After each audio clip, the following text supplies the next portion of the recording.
तोहार दवाई के टेम समय हो गईल है रानीसा। तहरा कैसे पता कि हमार दवाई के टाइम बा? तोहार बेटा है ना, जब देखा बड़बड़ात रहेला, रानीसा के दवाई, रानीसा के दवाई, रानीसा के दवाई। तब बस बात हमार दिमाग में अटक गई। हाँ, विक्रम के ही रहेला हमारे इतना टेंशन। ठीक बा, पानी रख दे लो, अब जा। छोटा कुंवर साना, बड़ा वीर ही करता, उहे सच्चा करेला तोहार। ले ली दवाई है।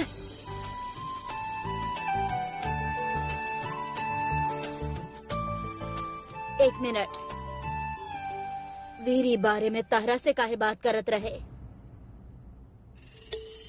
हमरा से ना, छोटा कुंवर सा से बात करत रहे।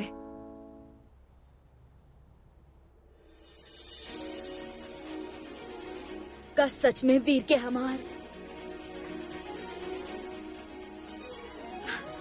और का बोलत रहे हो हमरा बारे में?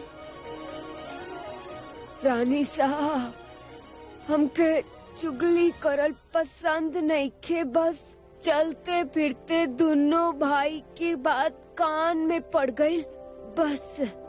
एमे चुगली के का बात बा देवी? हमार बेटा बाड़े हो, बतावा का बोलत रहले? बस इहे कि कैसन बचपन में रहले, उकर सब ख्वाहिश जिद सब पूरा करत रहलू, सब परेशानी दूर करत रहलू।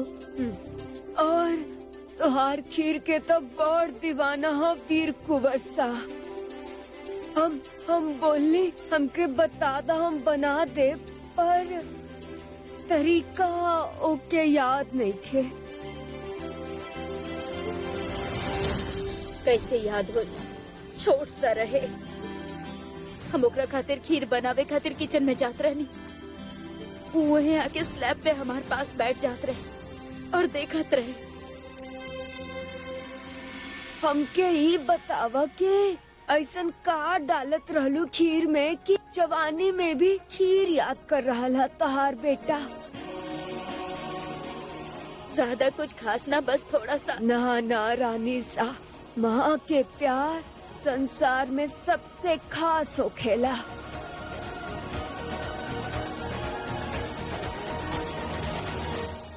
खीर के बहाने ही सही, कम से कम हमरा याद तक करता। ई बात तो है, पर हम देख रहल बानी बड़ कुंवर साहब तनाव में रहेले। एगो काम करा, तोहार हाथ से खीर बना दा, फिर से खाई ता सब तनाव दूर हो जाई। हम यह सोचते रहनी देवी, हम वीर खातिर अपना हाथ से खीर बनावतानी। और हम भी तोहार बगल में बैठ के सब याद कर ले।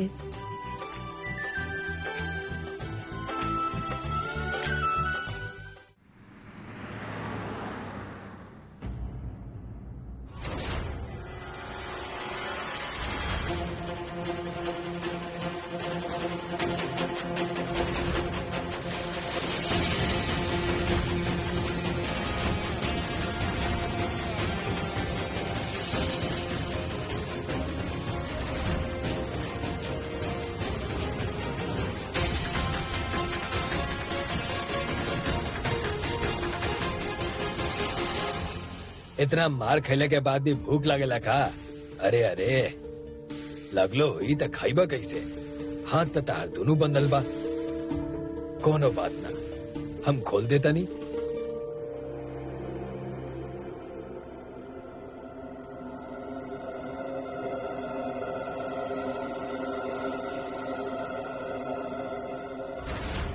का बुढ़ापा में नखरा? हाँ, हम तहार कोनो बीवी नहीं खी जो न अपना हाथ से खिलाए। पालतू कुत्ता जे बड़ा, सिर्फ अपन मालिक के आगे तुम हिलावेला।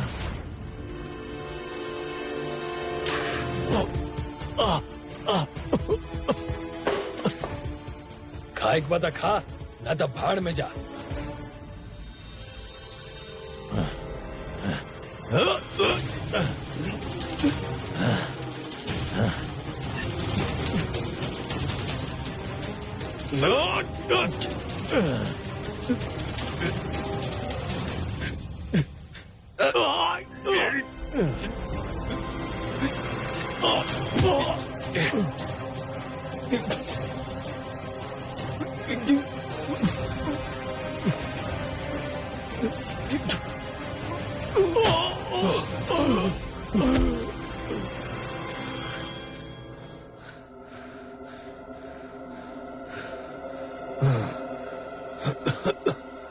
तू तो बड़ा खतरनाक आदमी पड़ा।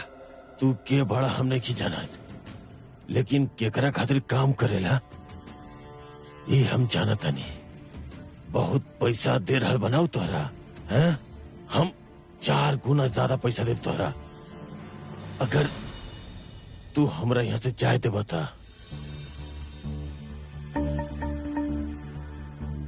4 गुना? लेकिन एकर का गारंटी बा कि तू एजा जाइला के बाद हमरा के पैसा देबे करबा?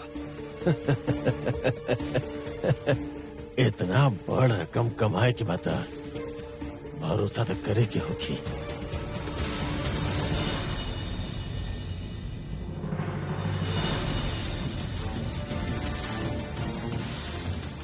जय सिंह, अब तक तहार दोनों हाथ में लट्टू बा। अब आई मजा।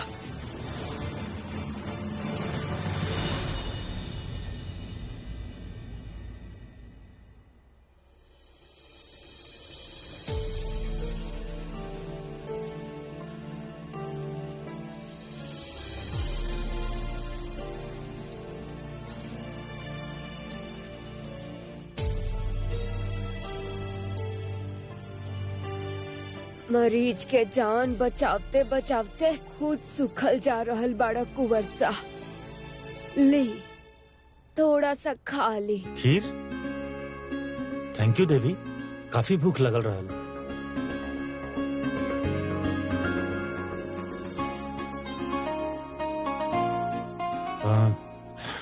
बहुत बढ़िया खुशबू बा,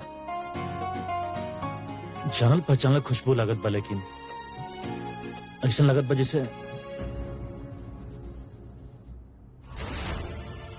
ही त रानी सा के हाथ से बनल हा। सही सोच रहल बानी कुंवर सा। खास तोहरा खातिर पूरा दिन रसोई घर में अपन प्यार कूट कूट के बनैले बानी रानी सा। खा ली।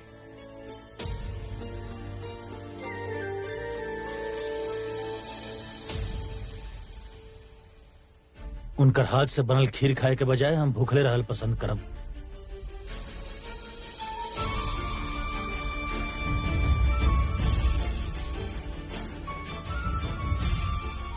कुंवर सा ऐसा मौका बार बार ना मिले। हाथ से गईल अवसर दोबारा हाथ ना आवेला। इतना प्यार से बनैले बाड़ी, थोड़ा सा तक खा ली। हम करी ना आपसे ना, इतना काहे फोर्स कर रहल बानी आप हमके? ईरानी सा और हमरा बीच के प्रॉब्लम बा, आप एकरा बीच में मत पड़ी।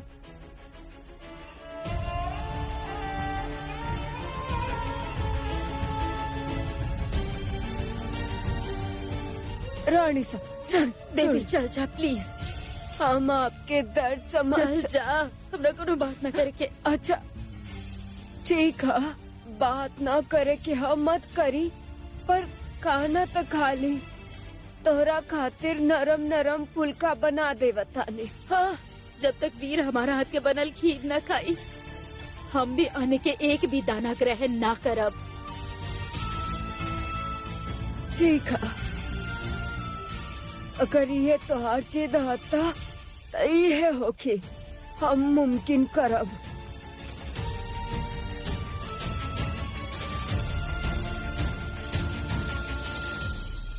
ना डोंट वरी, हम मैटर आगे बढ़ाते ले बानी, बहुत जल्दी सब ठीक हो जाएगी।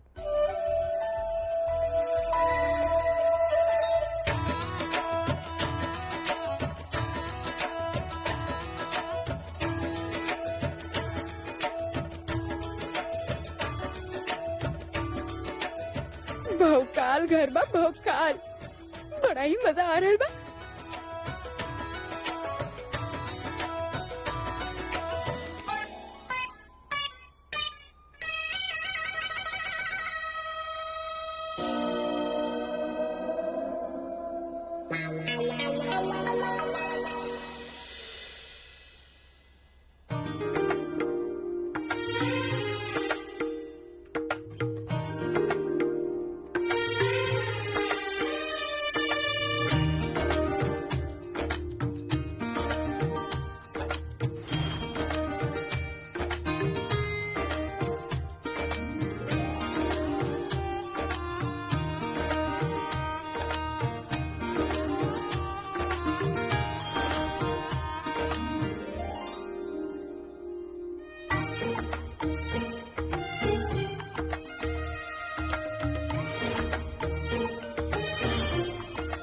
गजब।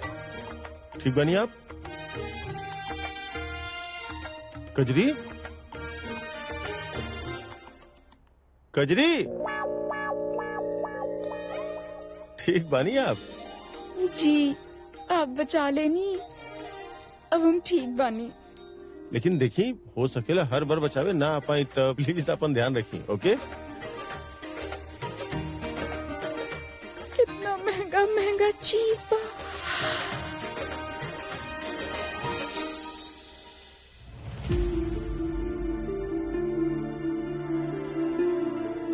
नाराजगी, गुस्सा सब अपन जगह ठीक होखेला कुंवरसा, पर माँ के प्यार के ठुकरावे में समझदारी ना होखेला। देखी आप हमसे बड़ा बनी, यही से आपके बात सुन रहल बानी हम, लेकिन एकर मतलब ई नहीं है कि आपके बात माने के पड़ी हमके। एक घर में अभी अभी आयल बानी आप, कितना जानत बानी आप रानी सा और हमरा रिश्ता के बारे में? कुछ नहीं की जानत आप, ठीक बा? रिश्ता के बारे में ना सही, पर इंसान के तो समझ आना हमके। आखिर चाहत का बानी आप हमसे? बस ये एहसास करावे चाहतानी कि माँ के प्यार सबके नसीब में ना होखेला। सुबह से भूखा बाड़ी रानी सा, काहे कि अपन बेटा के वास्ते खीर बनावत रहनी, पर बेटा का कहले गुस्सा में आके एक बार चखल तक नहीं खे, और अपन जिद में वो भी कसम खा के बैठल बाड़ी कि जब तक बेटा न खाए तब तक उहो न खाई है। अब भी हमार बात ना मानबा ना, न खीर खाइबा न रानी सा के मनावे जाइबा। हाँ? जाने नी कितना जिद्दी हो खेला, और ये जिद ना बचपन में मासूमियत में निकल जाएला, और जवानी में बहुत दुख देवेला माँ के। बतैले बानी हमके रानी सा, जब आप छोटा रहनी था जूता पहन के बिस्तर में सुत जात रहनी, और रानी सा धीरे धीरे जूता उतारत रहनी ताकि तुहार नींद न टूटे। रानी साहब, आपसे हमरा बारे में बात कैली? इतना ही नहीं खे, रानी साता हमके ये भी बताईनी कि कैसे बचपन में एगो तस्वीर लेते समय उल्टा पैंट पहन के आ गई रहला, और ऐसे पहले कि सब तोहार मजाक उड़ाइते रानी सातो के गोद में ले ली ताकि केहू के पता तक न चले।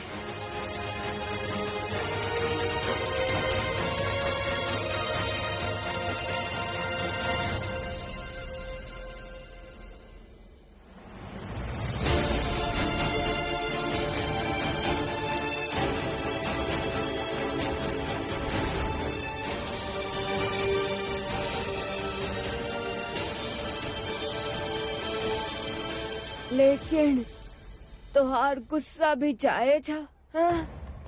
जकड़ के रखा है के माँ के कहा भूख से तड़पी है तो आज न तो कल खा ही ली है, हैं?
अच्छा भाई आप खाए के प्लेट ले नहीं आई।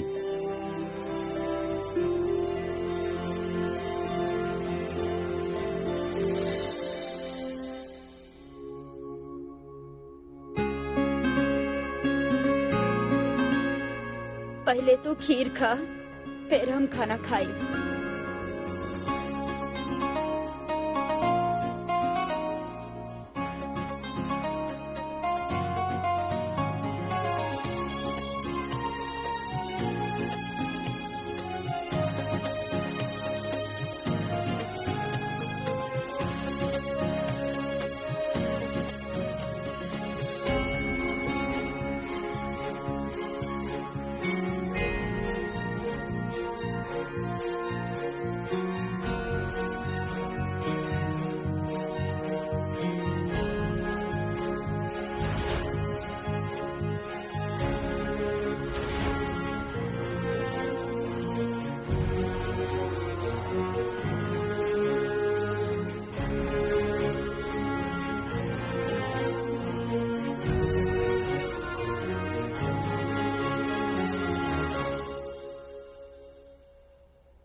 हमार मन रखे खातिर शुक्रिया।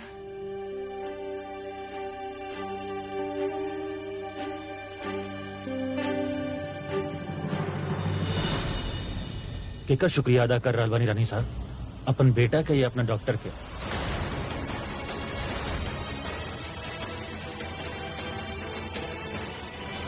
ऐसे काहे बोला तानी? हम तो अपन बेटा के बच्चा जैसन बिहेव करके, जिद करके खाना ना खाइल समझदारी नहीं के रानी साहब।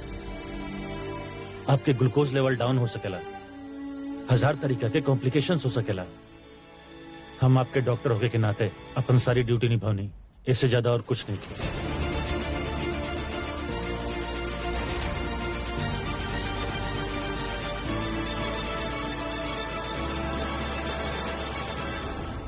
Excuse me please.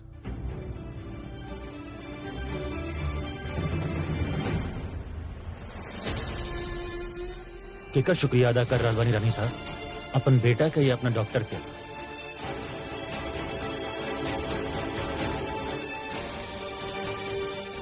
हम आपके डॉक्टर होके के नाते अपन सारी ड्यूटी निभावनी, इससे ज्यादा और कुछ नहीं किया। अरे रानी साहब, शांत हो जाए, शांत हो जाए। हमके तो लागत रहे कि बड़ कुंवर बहुत सच्चा और सीधा आदमी होखी है, पर ई तो झूठ बोल के खेल खेल गई। का भइल समझलू नहीं की? अरे ओके बोल पे मत जाई, बोल के पीछे सब पोल खुलल रहे। अरे अपन माँ के चिंता में ओके चेहरा पे 12 बजल रहे, देखलू नहीं की? तो ओकर मन के बात कैसे जाने लू? हम तो खुद 8 बच्चन के माँ बानी और गिन के 17 पर पोता पोती होखी हमके, और अभी बातचीत करते करते 2-4 हो गई होखी। बूढ़ा बानी पर सब संसार के समझ रखे नहीं। हमके विश्वास है तो हार वीर आज न तो कल तो हार सीना से आके लग जाए, ये विश्वास है हमार।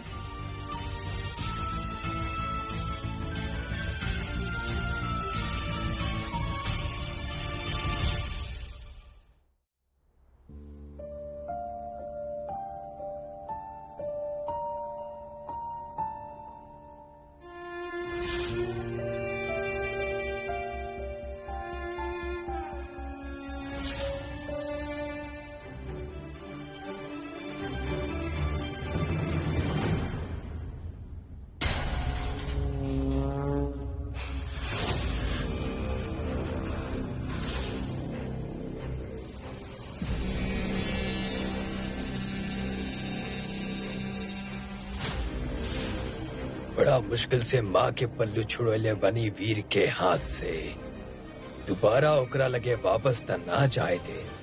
ई बाजी हमार बा और जीत भी हमार ही होई।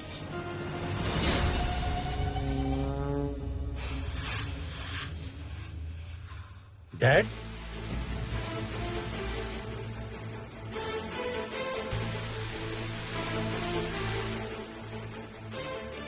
का भेल डैड?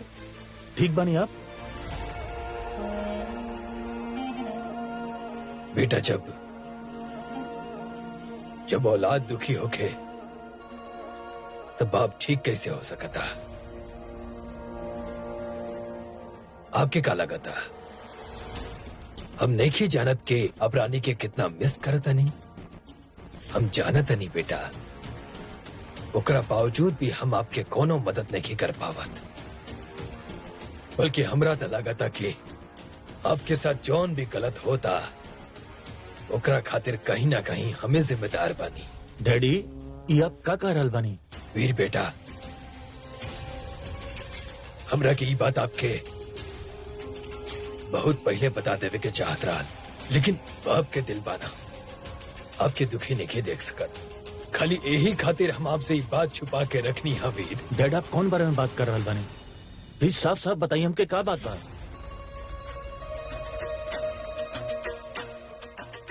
वीर बेटा,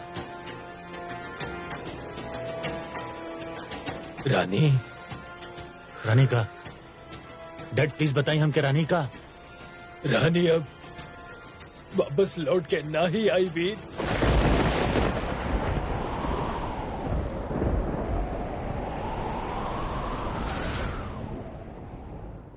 बेटा, आपके रानी दोबारा वापस घर लौट के ना आई। व्हाट? लेकिन कहाँ है? आपके का लगा था बेटा? रानी अचानक घर छोड़ के चल गई? नो बेटे, नो। बहुत सोच समझ के रानी बिटिया ही फैसला ले ली। यस वीर, हमार बात भइल ओकरा से बहुत डरल रहलस, बहुत घबराइल रहल। आपके रानी हमरा से कहे लागल के पापा जी आज ले हमरा पे जितना भी जानलेवा हमला भइल बा उस सबके पीछे राजेश्वरी बाड़ी।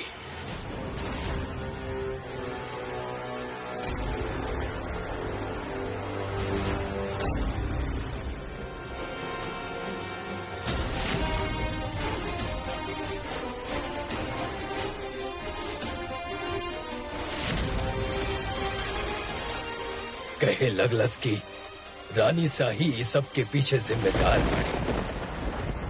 अपने से कहे लागल की वो आपके और राजेश्वरी के बीच में ना आवे के चाहत रहल, यही से घर छोड़ के चल गईलस। आप हमरा के माफ कर दी वीर।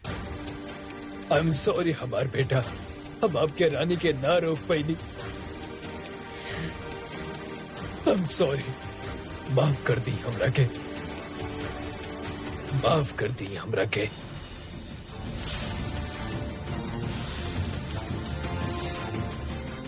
ये कैसे हो सकेला?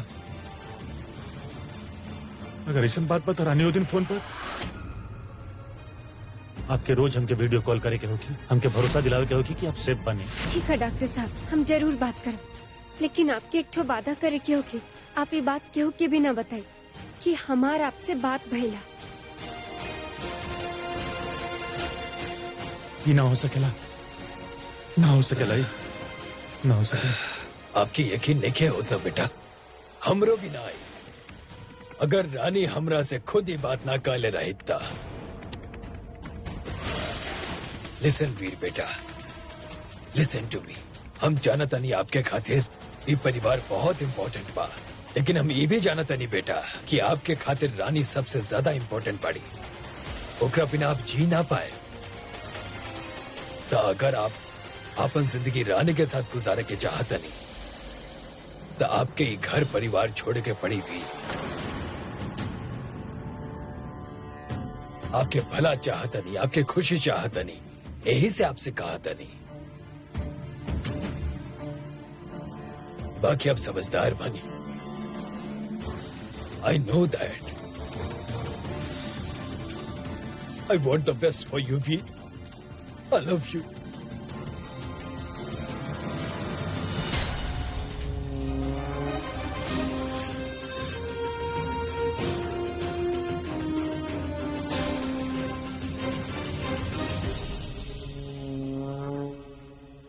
इतना बड़ा बात रानी हमसे कैसे छुपा सकेली? अगर यह बात बता के तो देखती एक बार, बात करके हो कि हम क्यों उनसे।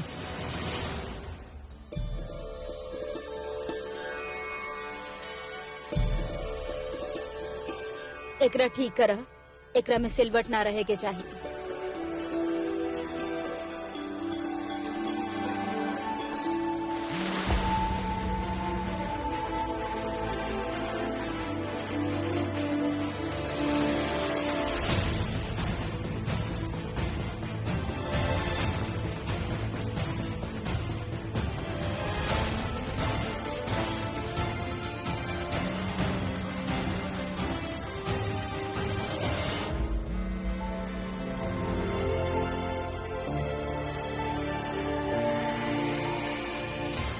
कोई तो जरूरी बात होगी, यही से डॉक्टर साहब बार बार फोन करता नहीं।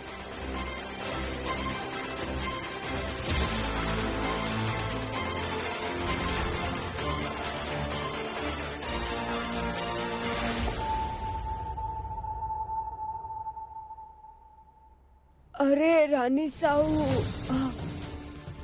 एगो खोली तो मशीन में ही रह गई। अब हम जाके ले आवता नहीं। ठीक बा।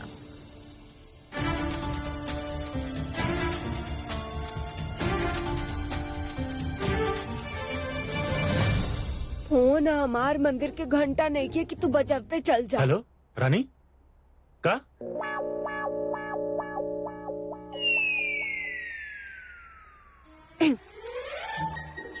हेलो डॉक्टर साहब, वो जरा कनेक्शन में प्रॉब्लम रहे इसे। फोन काहे ना उठाओ रानी आप? वो हम खोली। What? क्लास ऑनलाइन होके लाना आजकल, उहे चलत रहे। हम क्या आपसे मिले के बारा नहीं आज ही? परंतु डॉक्टर साहब, अब आज तक मुमकिन ना। हम हमार प्रोजेक्ट हा, भाई एग्जाम खातिर तैयारी भी करे के हा, बहुत कम बाकी है। एक दिन में 5 मिनट ना निकाल सके आप हमरा खातिर? आज शाम 7 बजे पाम बीच कैफे। परंतु डॉक्टर साहब, हम कैसे? हम पूछ नहीं रहल रानी, बता रहल बानी, आपके हक से बुला रहल बानी। हम इंतजार करब आपके। हम तब तक इंतजार करब जब तक आप आ नहीं की जात।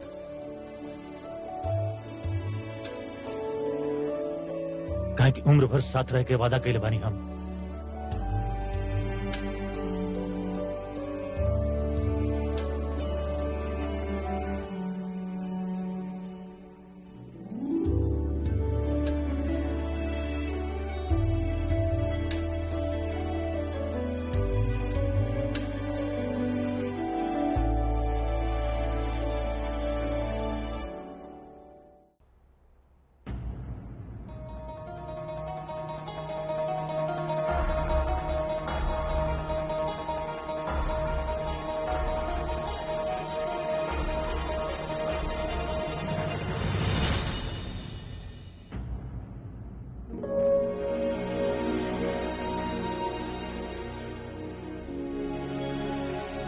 देवी का सोचत बाड़ू?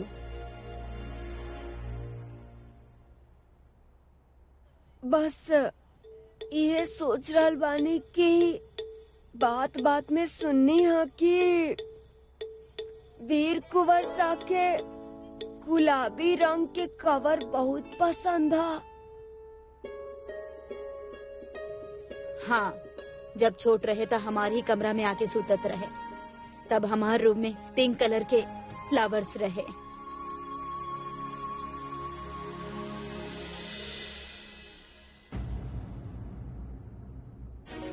हम समझ गए नी देवी कि तू का कहे चाह रहल बाड़ू। अंबर के तारा हाथ से ना टूटेला रानी सा। अगर बेटा के करीब लावे के हा तो कोशिश तो करे के पड़ी ना।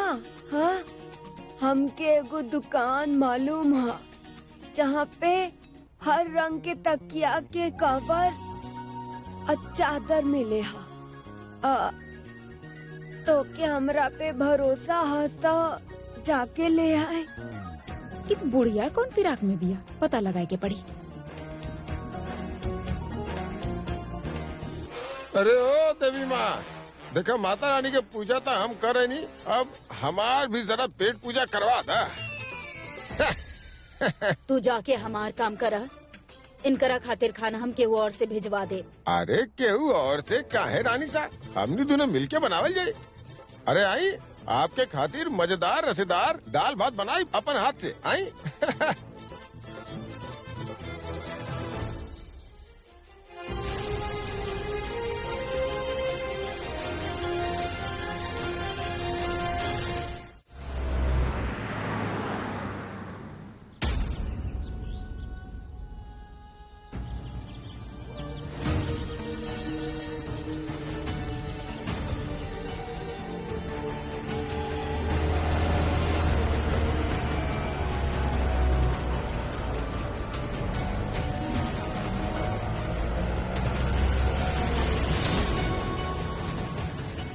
भैया पीछा करी।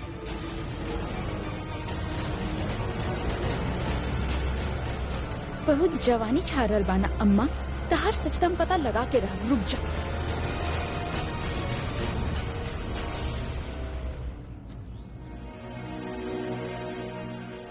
सर, आप अभी ऑर्डर करो। हम थोड़ा देर में करत बानी। Thank you.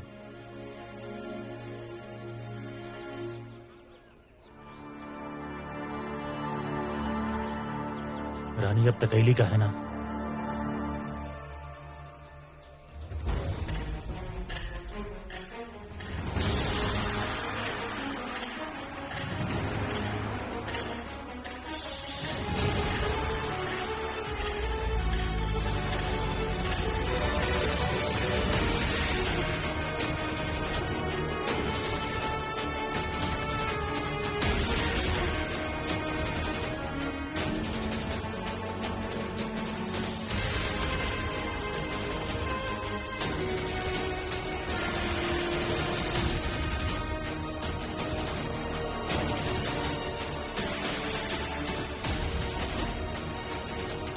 देवी चल कहाँ गई?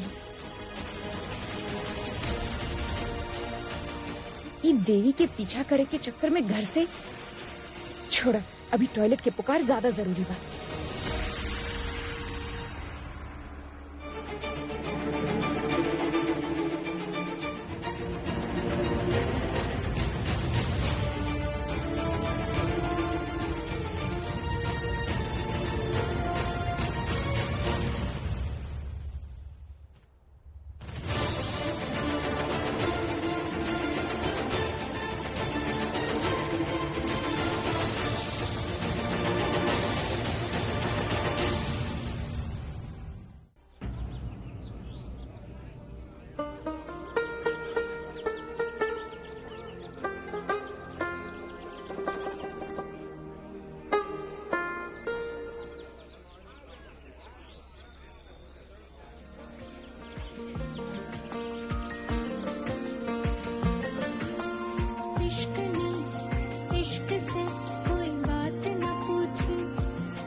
चला लेनी आप अपन मनमानी रानी, बस हो गई। अब जैसन हम चाहत बानी सब कुछ वैसने होती। आप हमरा संगे घर चल रहल बानी बस। डॉक्टर साहब घर में जे कुछ भी हो रहा उस सबके पीछे ओकरा पीछे रानी सा बाड़ी हम जानत बानी। रानी सा के डर के वजह से आप वापस घर नहीं खिया रहा। उहे वजह बा हमनी के बीच के दूरी के। लेकिन रानी बस आई डोंट केयर, आपके हमरा संगे चले के ही होगी। डॉक्टर साहब आपके ई के बतैले कि हम रानी सा के डर से घर न आ रहल बानी। डैड का? परंतु वह तो का मतलब उनके ऐसा लगेला, परंतु असली गुनहगार रानी सा नहीं की। तो ई नया खेल है पापा जी के, डॉक्टर साहब के रानी सा के खिलाफ भड़का के उनकरा से दूर करन। कम से कम एकरा से ई तो पता चल गई कि हमार तरकीब काम कर रहा है। लेकिन रानी डैड कहले कि वो आप गलत कहलन। देखी हमार दुश्मन है, परंतु रानी सा नहीं की। बस एक बार हम सारा सबूत इकट्ठा कर ली, फिर आपके सब कुछ बता दे। रानी ई सबूत ई दुश्मन ई सब का कह रहल बानी आप? के ढूंढ रहल बानी आप? रह कहाँ रहल बानी आप? कोनो दोस्त बा भी कि ना? बहाना डॉक्टर साहब का पूरा परिवार है और बहुत भला लोग बढ़नु। आप बस हमरा पे भरोसा रखी। अगर यह सब हम करती तो आप भरोसा कर पाती हमरा पर?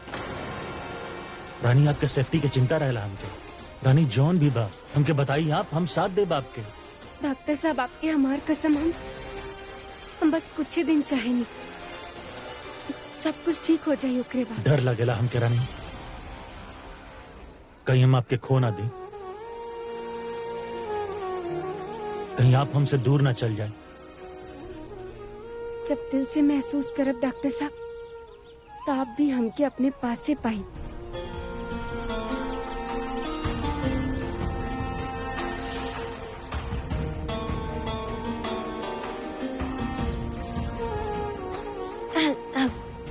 काफी। Thank you.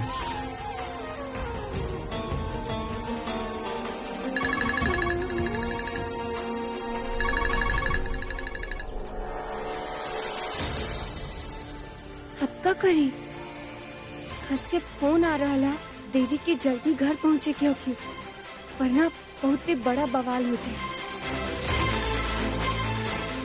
का भइल? सब ठीक बा? हमके चले क्योंकि डॉक्टर साहब, हम आपके फोन करब, ठीक है? लेकिन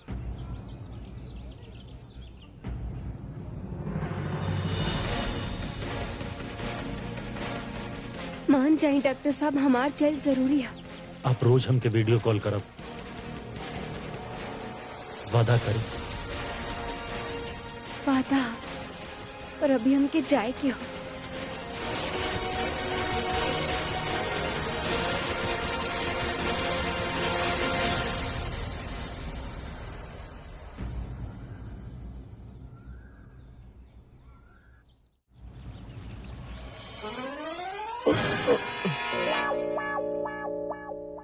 अरे पिंकू, सुनो तो जरा। का भइल दीदी?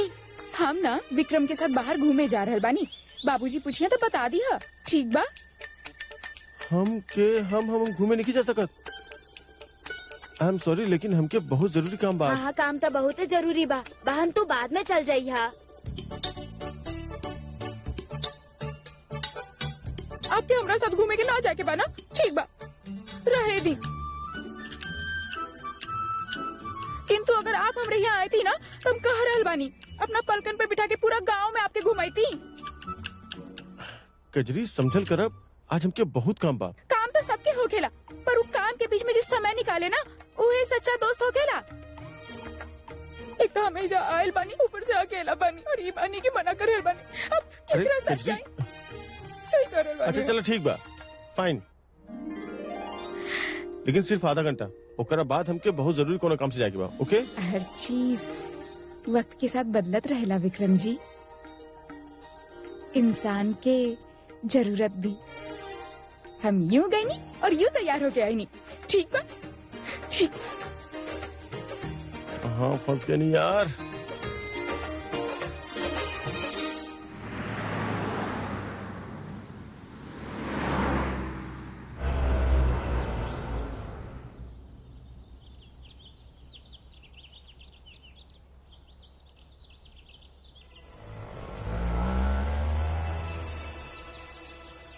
आप रोज हमके वीडियो कॉल करब, वादा करी।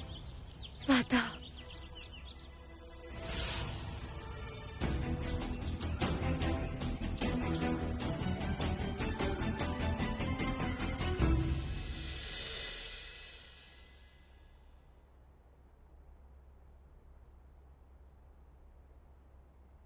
देवी, देवी, हाँ हाँ, आवतानी आवतानी।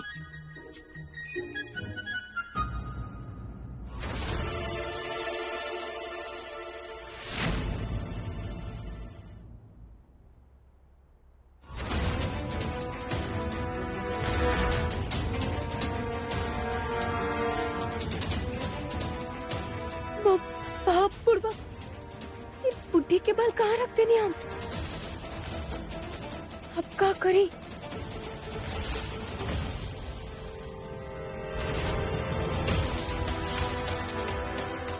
ये माता रानी, हम क्या करी? देवी, कहाँ बाड़ू तू? देवी, देवी कहाँ बाड़ू तू? कब से तरह आवाज लगा।